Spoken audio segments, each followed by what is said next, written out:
Hi friends, MRR study studio ಚಾನೆಲ್ಗೆ ತಮಗೆಲ್ಲರಿಗೂ ಸ್ವಾಗತಿಸುತ್ತಾ ನಾನು ಇವತ್ತಿನ ತರಗತಿಯಲ್ಲಿ ದೈಹಿಕ ಶಿಕ್ಷಣ ವಿಭಾಗದ 7ನೇ ತರಗತಿ ಪಾರ್ಟ್ 1ನಲ್ಲಿ ಬರುವಂತಹ ಕಬಡ್ಡಿ ಒಂದು ವಿಷಯದ ಕುರಿತು ತರಗತಿಯನ್ನು ಮಾಡ್ತಾ ಇದ್ದೀನಿ. ಈ ಹಿಂದೆ ನಾನು 6ನೇ ತರಗತಿಯ ಪಾರ್ಟ್ 1 ಮತ್ತು ಪಾರ್ಟ್ 2 ಎರಡೂ ಪಾರ್ಟ್ಗಳನ್ನು ಮುಗಿಸಿದ್ದೀನಿ. ಇವಾಗ 7ನೇ ತರಗತಿಯ ಪಾರ್ಟ್ 1 ಸ್ಟಾರ್ಟ್ ಮಾಡಿದ್ದೀನಿ.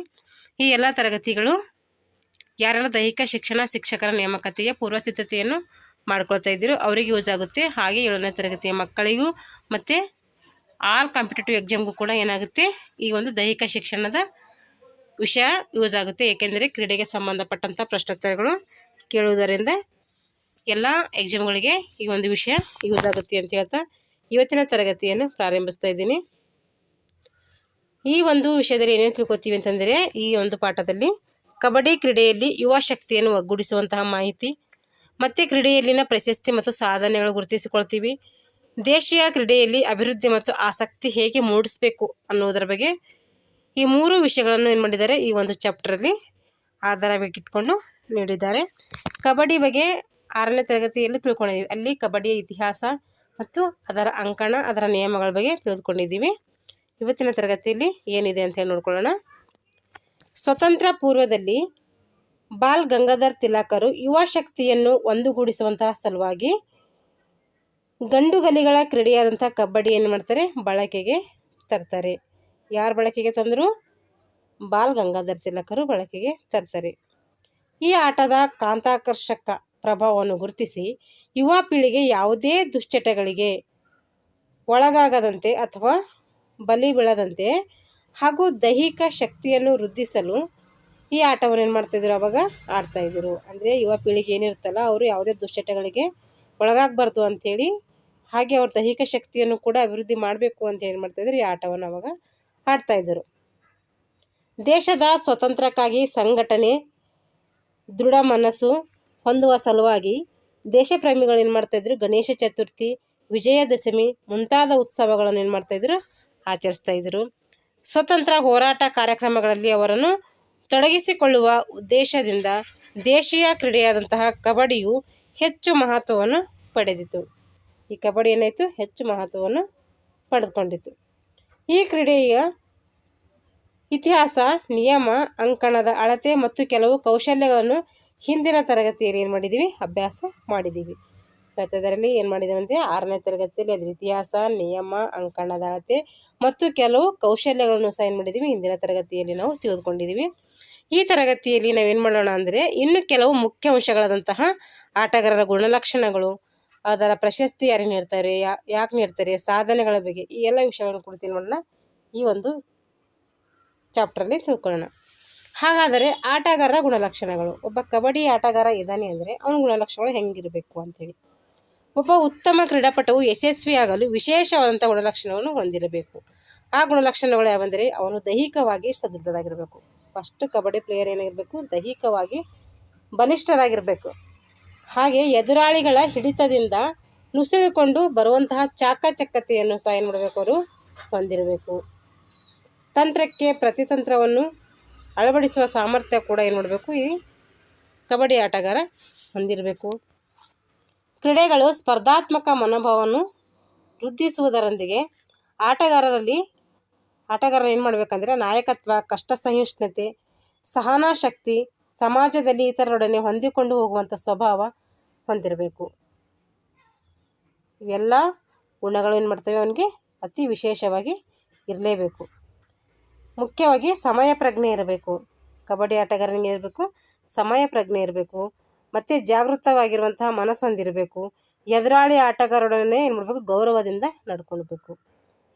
ಇವೆಲ್ಲ ಏನು, ಒಬ್ಬ ಕಬಡ್ಡಿ ಆಟಗಾರನ ಗುಣಲಕ್ಷಣಗಳು.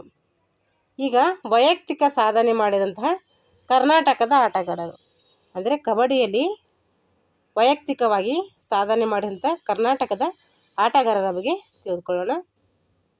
ಸಿ ಹೊನ್ನಪ್ಪ, ಇವರೊಬ್ಬರು kabaddi player.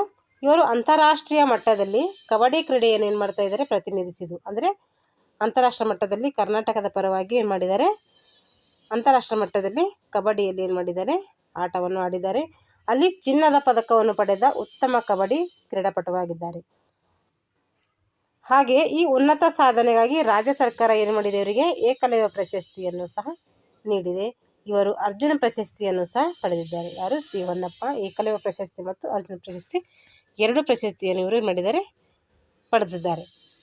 B C Ramesh ಅವರು ಏನು ಮಾಡಿದ್ದಾರೆ, ಇವರು ಹಿರೋಶಿಮಾದಲ್ಲಿ ನಡೆದಂತಹ ಏಷ್ಯನ್ ಕ್ರೀಡಾಕೂಟದ ಕಬಡ್ಡಿ ಪಂದ್ಯದಲ್ಲಿ ಸ್ವರ್ಣ ಪದಕವನ್ನು ಗೆದ್ದರು. ಸ್ವರ್ಣ ಪದಕ ಗೆದ್ದರು ಅಂದರೆ ಚಿನ್ನದ ಪದಕವನ್ನು ಗೆದ್ದರು. ಇವರಿಗೂ ಕೂಡ ಏಕಲವ್ಯ ಪ್ರಶಸ್ತಿ ಮತ್ತು ಅರ್ಜುನ್ ಪ್ರಶಸ್ತಿ ಏನು ಮಾಡಿದ್ದಾರೆ, ಇವರು ಪಡೆದುಕೊಂಡಿದ್ದಾರೆ. ಹಾಗೆ ಮಮತಾ ಪೂಜಾರಿ, ಇವರು ಅಜೇಕರ್ ರಮೇಶ್ ಸುವರ್ಣ ಇವರಿಂದ ಕಬಡ್ಡಿ ಕ್ರೀಡೆಯಲ್ಲಿ ಪರಿಣಿತಿ ಹೊಂದಿ ಮಂಗಳೂರು ವಿಶ್ವವಿದ್ಯಾಲಯದಲ್ಲಿ ಏನು ಮಾಡಿದ್ದಾರೆ, ಸ್ವರ್ಣ ಪದಕವನ್ನು ಪಡೆದು 2012ರಲ್ಲಿ ದಕ್ಷಿಣ ಏಷ್ಯನ್ ಕಬಡ್ಡಿಯಲ್ಲಿ ಚಿನ್ನದ ಪದಕವನ್ನು ಪಡೆದಿದ್ದಾರೆ. ಬೀಚ್ ಕಬಡ್ಡಿಯಲ್ಲಿ ನಾಯಕಿಯಾಗಿ ಚಿನ್ನದ ಪದಕ ಕೂಡ ಏನು ಮಾಡಿದ್ದಾರೆ, ಇವರು ಪಡೆದಿದ್ದಾರೆ. ಇವರಿಗೆ ರಾಜ್ಯ ಸರ್ಕಾರ ಏನು ಮಾಡಿದೆ, ಏಕಲವ್ಯ ಪ್ರಶಸ್ತಿ ಮತ್ತು ಅರ್ಜುನ್ ಪ್ರಶಸ್ತಿ ನೀಡಿ ಏನು ಮಾಡಿದೆ, ಗೌರವಿಸಿದೆ. ಇವಾಗ ಕರ್ನಾಟಕದ ಸಾಧನೆ ಆಯಿತು. ಇವಾಗ ರಾಷ್ಟ್ರದ ಸಾಧನೆ.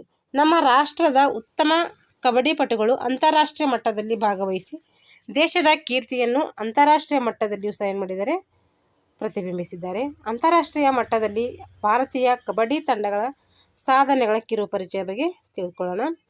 ಪ್ರಥಮ ವಿಶ್ವಕಪ್ ಪಂದ್ಯದಲ್ಲಿ ಪುರುಷರ ತಂಡವು ಪ್ರಥಮ ಸ್ಥಾನ ಪಡೆದಿದೆ. ಪ್ರಥಮ ವಿಶ್ವಕಪ್ ನಡೀತಲ್ಲ, ಅವಾಗ ಏನು ಮಾಡಿದೆ, ಪುರುಷರ ತಂಡ ಏನು ಮಾಡಿದಂತೆ ಫಸ್ಟ್ ಸ್ಥಾನವನ್ನು ಪಡೆದುಕೊಂಡಿದೆ. 2007ರಲ್ಲಿ ಮಹಾರಾಷ್ಟ್ರದ ಪನ್ವೇಲ್ನಲ್ಲಿ ನಡೆದಂತಹ ವಿಶ್ವಕಪ್ ಪಂದ್ಯಾಟದಲ್ಲಿ ಪ್ರಥಮ ಸ್ಥಾನವನ್ನು ಸಹ ಪಡೆದಿದ್ದಾರೆ. 2012ರ ಜೂನ್ನಲ್ಲಿ ನಡೆದಂತಹ 3ನೇ ಏಷ್ಯನ್ ಬೀಚ್ನಲ್ಲಿ ಮಹಿಳೆಯರ ವಿಭಾಗದ ಫೈನಲ್ ಕಬಡ್ಡಿ ಪಂದ್ಯಾವಳಿಯಲ್ಲಿ ಸ್ವರ್ಣ ಪದಕವನ್ನು ಇವರು ಗಳಿಸಿದ್ದಾರೆ. ಪ್ರಶಸ್ತಿಗಳು. ಕಬಡ್ಡಿ ಕ್ರೀಡೆ ಮತ್ತು ಕ್ರೀಡಾಪಟುಗಳನ್ನು ಪ್ರೋತ್ಸಾಹಿಸುವ ಸಲುವಾಗಿ ರಾಜ್ಯ, ರಾಷ್ಟ್ರ, ಅಂತಾರಾಷ್ಟ್ರೀಯ ಮಟ್ಟದಲ್ಲಿ ಏನು ಮಾಡಿದೆ, ಆಟಗಾರರಿಗೆ 1961ರಲ್ಲಿ ಭಾರತ ಸರ್ಕಾರ ಏನು ಮಾಡಿದೆ ಅಂದರೆ ಅರ್ಜುನ್ ಪ್ರಶಸ್ತಿಯನ್ನು ಪ್ರಕಟಿಸಿತು. ಇದರ ನಗದು ಮತ್ತು ಪ್ರಶಸ್ತಿ ಪತ್ರಗಳನ್ನು ಒಳಗೊಂಡಿರ್ತೈತೆ. ಹಣ ಇರ್ತೈತೆ ಮತ್ತು ಪ್ರಶಸ್ತಿ ಮತ್ತು ಹಾಗೆ ಒಂದು ಪತ್ರವನ್ನು ಕೂಡ ಒಳಗೊಂಡಿರ್ತೈತಿ. ಇದೇ ರೀತಿ ಕರ್ನಾಟಕ ಸರ್ಕಾರವು ಸಹ ಕಬಡ್ಡಿ ಕ್ರೀಡಾಪಟುಗಳನ್ನು ಪ್ರೋತ್ಸಾಹಿಸುವ ಸಲುವಾಗಿ ಜಿಲ್ಲಾ ಹಂತ, ರಾಜ್ಯ ಹಂತದಲ್ಲಿ ಪ್ರಥಮ ಸ್ಥಾನವನ್ನು ಗಳಿಸಿದ ಕ್ರೀಡಾಪಟುಗಳಿಗೆ ಪ್ರೋತ್ಸಾಹಧನ ಮತ್ತು ಪ್ರಶಸ್ತಿಗಳನ್ನು ಸಹ ನೀಡ್ತಾ ಇದೆ. ಅರ್ಜುನ್ ಪ್ರಶಸ್ತಿ ಪಡೆದ ಕಬಡ್ಡಿ ಕ್ರೀಡಾಪಟುಗಳು ಯಾರ್ಯಾರು ಅಂತಂದರೆ ಸುಬ್ಬಯ್ಯ ರಾಜತಿನಂ, ಪೆರುಮಳ್ ಗಣೇಶನ್, ರಾಜು ಬೌಸರ್, ಆಶನ್ ಕುಮಾರ್, ಬಿಸ್ಜಿತ್ ಪಾಲಿತ್, ಇವರೆಲ್ಲ ಏನಿದ್ರು ಒಟ್ಟಲ್ಲಿ 19 ಜನ ಏನು ಮಾಡಿದ್ದಾರೆ, ಈ ಅರ್ಜುನ್ ಪ್ರಶಸ್ತಿ ಮತ್ತು ಕಬಡ್ಡಿ ಕ್ರೀಡಾಪಟುಗಳಾಗಿ ಏನು ಮಾಡಿದ್ದಾರೆ, ಸಾಧನೆಯನ್ನು ಮಾಡಿದ್ದಾರೆ. ಇವು ಸ್ವಲ್ಪ ಒಂದ್ಸರಿ ಓದ್ಕೊಳ್ಳಿ, ಅಷ್ಟೇನು ಇಂಪಾರ್ಟೆಂಟ್ ಅಲ್ಲ, ಅಂದರೂ ಸ್ವಲ್ಪ ನಾವು ಏನು ಮಾಡಬೇಕು, ನೋಡ್ಕೊಳ್ಬೇಕು. ಹಾಗೆ ಇನ್ನು ಅನೇಕ ಕಬಡ್ಡಿ ಕ್ರೀಡಾಪಟುಗಳಿಗೆ ಏನು ಮಾಡಿದ್ದಾರೆ, ಈ ಒಂದು ಅರ್ಜುನ್ ಪ್ರಶಸ್ತಿಯನ್ನು ನೀಡಿದ್ದಾರೆ. ಹಾಗೆಯೇ ಏಕಲವ್ಯ ಪ್ರಶಸ್ತಿಯನ್ನು ಸಹ ಪಡೆದಂತಹ ಕ್ರೀಡಾಪಟುಗಳ ಒಂದು ಲಿಸ್ಟ್ ಕೂಡ ಇಲ್ಲಿದೆ. ಉನ್ನತ ಸಾಧನೆಗೈದ ರಾಜ್ಯದ ಪುರುಷ ಮತ್ತು ಮಹಿಳಾ ಕ್ರೀಡಾಪಟುಗಳಿಗೆ ಕರ್ನಾಟಕ ಸರ್ಕಾರ ಏನು ಮಾಡ್ತಾ ಇದೆ, ಏಕಲವ್ಯ ಪ್ರಶಸ್ತಿಯನ್ನು ನೀಡ್ತಾ ಇದೆ. ಇಲ್ಲೂ ಕೂಡ ಏನು ಮಾಡಿದೆ, 9 ಜನಕ್ಕೆ ಏಕಲವ್ಯ ಪ್ರಶಸ್ತಿಯನ್ನು ಸಹ ನೀಡಿದೆ. ಇಲ್ಲೊಂದು ಚಟುವಟಿಕೆ ಇದೆ, ಇದು 7ನೇ ತರಗತಿಯ ಮಕ್ಕಳಿಗೆ. ಇಲ್ಲಿ ಇದಕ್ಕೆ ಸಂಬಂಧಪಟ್ಟಂತಹ ಅಭ್ಯಾಸ ಪ್ರಶ್ನೋತ್ತರಗಳು ಇದ್ದಾವೆ. ಇಲ್ಲಿ ಅಭ್ಯಾಸ ಪ್ರಶ್ನೆಗಳು. ಆವರಣದಲ್ಲಿ ಕೊಟ್ಟಿರುವ ಪದಗಳಲ್ಲಿ ಸೂಕ್ತ ಉತ್ತರವನ್ನು ಆರಿಸಿ ಬಿಟ್ಟ ಸ್ಥಳಗಳನ್ನು ಭರ್ತಿ ಮಾಡಬೇಕು. ಇಲ್ಲಿ ಏನು ಮಾಡಿದ್ದಾರೆ, ಆವರಣದಲ್ಲಿ ಕೊಟ್ಟಿರುವಂತಹ ಪದಗಳಿಗೆ ಏನು ಮಾಡಬೇಕು, ಸೂಕ್ತವಾದಂತಹ ಪದಗಳನ್ನು ಆರಿಸಿ ಬರೀಬೇಕು. ಪ್ರಶ್ನೆ 1. ಯುವ ಶಕ್ತಿಯನ್ನು ಒಗ್ಗೂಡಿಸಲು ಕಬಡ್ಡಿಯನ್ನು ಸ್ವತಂತ್ರ ಪೂರ್ವದಲ್ಲಿ ಬಳಕೆಗೆ ತಂದವರು ಯಾರು ಅಂದರೆ ಬಾಲ್ ಗಂಗಾಧರ್ ತಿಲಕ, ಸುಭಾಷ್ ಚಂದ್ರ ಬೋಸ, ಜವಾಹರ್ಲಾಲ್ ನೆಹರುನ, ಮಹಾತ್ಮ ಗಾಂಧೀಜಿನ ಅಂದ್ರೆ ಯಾರಿಲ್ಲಿ ಬಾಲ್ ಗಂಗಾಧರ್ ತಿಲಕ್ ಏನು ಮಾಡ್ತಾರೆ, ಕಬಡ್ಡಿಯನ್ನು ಬಳಕೆಗೆ ತರ್ತಾರೆ. 2ನೇ ಪ್ರಶ್ನೆ. ಪನ್ವೇಲ್ನಲ್ಲಿ ನಡೆದ ವಿಶ್ವಕಪ್ ಪಂದ್ಯಾಟದಲ್ಲಿ ಭಾರತದ ಪುರುಷರ ತಂಡವು ಡ್ಯಾಶ್ ಸ್ಥಾನವನ್ನು ಪಡೆದುಕೊಂಡಿತು ಅಂದರೆ ಪ್ರಥಮ ಸ್ಥಾನವನ್ನು ಪಡೆದುಕೊಂಡಿತು. ಇವಾಗ ಹೊಂದಿಸಿ ಬರೆಯಿರಿ. ಏಕಲವ್ಯ ಪ್ರಶಸ್ತಿ ಕರ್ನಾಟಕದ ಆಟಗಾರ್ತಿ, ಗಂಡುಗಲಿಗಳ ಕ್ರೀಡೆ, ಅರ್ಜುನ್ ಪ್ರಶಸ್ತಿ ಪ್ರಕಟಣೆ, ಬೀಚ್ ಕಬಡ್ಡಿ. ಏಕಲವ್ಯ ಪ್ರಶಸ್ತಿ ಯಾರು ಕೊಡ್ತಾರೆ, ಕರ್ನಾಟಕ ಸರ್ಕಾರ ಕೊಡ್ತೈತೆ. ಕರ್ನಾಟಕದ ಆಟಗಾರ್ತಿ ಯಾರಂದರೆ ಮಮತಾ ಪೂಜಾರಿ. ಗಂಡುಗಲಿಗಳ ಕ್ರೀಡೆ ಯಾವುದಂದರೆ ಅದು ಕಬಡ್ಡಿ. ಅರ್ಜುನ್ ಪ್ರಶಸ್ತಿ ಪ್ರಕಟಣೆಯಾಗಿದ್ದು 1961. ಬೀಚ್ ಕಬಡ್ಡಿ ಅಂದರೆ ಸಮುದ್ರ ತೀರದಲ್ಲಿ ಆಡುವಂಥ ಕ್ರೀಡೆಗೆ ಏನಂತೀವಿ ಬೀಚ್ ಕ್ರೀಡೆ ಅಂಥೇಳಿ, ಬೀಚ್ ಕಬಡ್ಡಿ ಅಂಥೇಳಿ ಕರಿತೀವಿ. ಇವಾಗ 3ನೇ ಪ್ರಶ್ನೆ, ಈ ಕೆಳಗಿನ ಪ್ರಶ್ನೆಗಳಿಗೆ 2-3 ವಾಕ್ಯದಲ್ಲಿ ಉತ್ತರಿಸಬೇಕು. ಭಾರತ ಸರ್ಕಾರವು ಅರ್ಜುನ್ ಪ್ರಶಸ್ತಿಯನ್ನು ಯಾವಾಗ ಪ್ರಕಟಿಸಿತು ಮತ್ತು ಈ ಪ್ರಶಸ್ತಿಯನ್ನು ಯಾರಿಗೆ ನೀಡ್ತಾರೆ ಅಂಥೇಳಿ ಕೇಳಿದ್ದಾರೆ.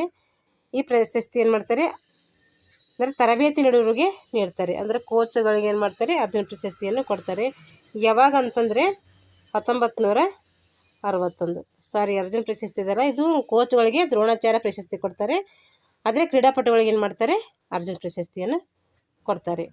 ಏಕಲವ್ಯ ಪ್ರಶಸ್ತಿ ಪಡೆದ 3 ಕಬಡ್ಡಿ ಕ್ರೀಡಾಪಟುಗಳನ್ನು ಅವರ ಸಾಧನೆಯನ್ನು ತಿಳಿಸಿ ಅಂತ ಹೇಳಿದರೆ, ಇಲ್ಲಿ 3 ಜನ ಕೊಟ್ಟಿದ್ದಲ್ಲಿ 9 ಜನ ಇದ್ದಿರಲ್ಲ, ಅದರಲ್ಲಿ 3 ಜನದ ಬರಿಬೇಕಿಲ್ಲಿ. ಕಬಡ್ಡಿ ಆಟಗಾರನ ಗುಣಲಕ್ಷಣಗಳು ಏನು ಅಂತೇಳಿ ಕೇಳಿದ್ದಾರೆ, ಅವನು ಕೂಡ ಬುಕ್ಕಲ್ಲಿದ್ದಾವೆ, ಬರಿಬೇಕು. ಸದೃಢನಾಗಿರಬೇಕು, ದೈಹಿಕವಾಗಿ ಸದೃಢನಾಗಿರಬೇಕು, ಸಮಯ ಪ್ರಜ್ಞೆ ಆಗಿರಬೇಕು, ನಾಯಕತ್ವದ ಗುಣ ಹೊಂದಿರಬೇಕು. ಹೀಗೆ ಎಲ್ಲ ಲಕ್ಷಣಗಳದಾವಲ್ಲ, ಆ ಒಂದು ಲಕ್ಷಣಗಳು ಇರಬೇಕು, ಇಲ್ಲಿ ಬರೀಬೇಕು. ಇವಾಗ ಟಿಪ್ಪಣಿ ಬರೀಬೇಕು ಅರ್ಜುನ್ ಪ್ರಶಸ್ತಿ ಮತ್ತು ಏಕಲವ್ಯ ಪ್ರಶಸ್ತಿಗಳ ಕುರಿತು. ಕೆಳಗಿನ ಸಂದರ್ಭದಲ್ಲಿ ನಿಮ್ಮ ನಿರ್ಣಯಗಳನ್ನು ತಿಳಿಸಿ ಅಂತ ಹೇಳಿದರೆ, ಆಟ ನಡೆಯುತ್ತಿರುವಾಗ ಎದುರಾಳಿ ಆಟಗಾರರ ಉದ್ದೇಶಪೂರ್ವಕವಾಗಿ ರೈಡರ್ನನ್ನು ಅಂಕಣದಿಂದ ಹೊರಗೆ ತಳ್ಳುತ್ತಾನೆ, ಆವಾಗ ನಿಮ್ಮ ನಿರ್ಣಯ ಹೆಂಗಿರುತ್ತೆ ಅಂಥೇಳಿ ಇಲ್ಲೇನು ಮಾಡಬೇಕು, ನೀವು ತಿಳಿಸ್ಬೇಕು. ದಾಳಿಗಾರನು ಎದುರಾಳಿಯ ಅಂಕಣದಲ್ಲಿ ಎದುರಾಳಿಯನ್ನು ಮುಟ್ಟಿ ಕ್ಯಾಂಟನ್ನು ನಿಲ್ಲಿಸುತ್ತಾನೆ, ಆವಾಗ ನೀವೇನು ನಿರ್ಣಯ ಕೊಡ್ತೀರಿ ಆಟ ಆಡೋ ಟೈಮಲ್ಲಿ ಅಂಥೇಳಿ. ದಾಳಿಗಾರನು ಚೈನ್ ಅಥವಾ ಸರಪಳಿ ಹಿಡಿತದಿಂದ ನುಸುಳಿಕೊಂಡು ಸರಿಯಾದ ಕ್ಯಾಂಟಿನೊಂದಿಗೆ ಮಧ್ಯರೇಖೆಯನ್ನು ಏನು ಮಾಡ್ತಾನೆ ಮುಟ್ತಾನೆ, ಆವಾಗ ನಿಮ್ಮದು ಡಿಸಿಷನ್ ಏನಿರುತ್ತೆ ಅಂಥೇಳಿ ಇದೆಲ್ಲ ಬರೀಬೇಕು. ಸದೃಢ ದೇಹದಲ್ಲಿ ಏನಿರುತ್ತೆ, ಯಾವಾಗಲೂ ಸದೃಢವಾದಂತಹ ಮನಸ್ಸು ಇರ್ತೈತೆ. ಇಲ್ಲಿಗೆ ಏನಾಯ್ತಂದರೆ ಕಬಡ್ಡಿಯ ತಾತ್ವಿಕ ವಿಭಾಗ ಮುಗೀತು. ಮುಂದಿನ ತರಗತಿಯಲ್ಲಿ ಮುಂದುವರೆದ ವಿಷಯದ ಕುರಿತು ತಿಳಿದುಕೊಳ್ಳೋಣ. ಇಲ್ಲಿಗೆ ಏನು ಮಾಡ್ತೀನಿ ಅಂದರೆ ಈ ಒಂದು ತರಗತಿಯನ್ನು ಮುಗಿಸ್ತೀನಿ. ಯಾರೆಲ್ಲ ಇನ್ನು ನಮ್ಮ ಚಾನಲ್ ಸಬ್ಸ್ಕ್ರೈಬ್ ಮಾಡ್ಕೊಂಡಿಲ್ವೋ ದಯವಿಟ್ಟು ಚಾನಲನ್ನು ಸಬ್ಸ್ಕ್ರೈಬ್ ಮಾಡಿಕೊಂಡು ವಿಡಿಯೋಗಳನ್ನು ವೀಕ್ಷಿಸಿ ಅಂತ ಹೇಳ್ತಾ ಎಲ್ಲರೂ ನಿಮ್ಮ ಪರೀಕ್ಷೆಗೆ ಪೂರ್ವ ಸಿದ್ಧತೆಯನ್ನು ಮಾಡಿಕೊಳ್ಳಿ. Thanks for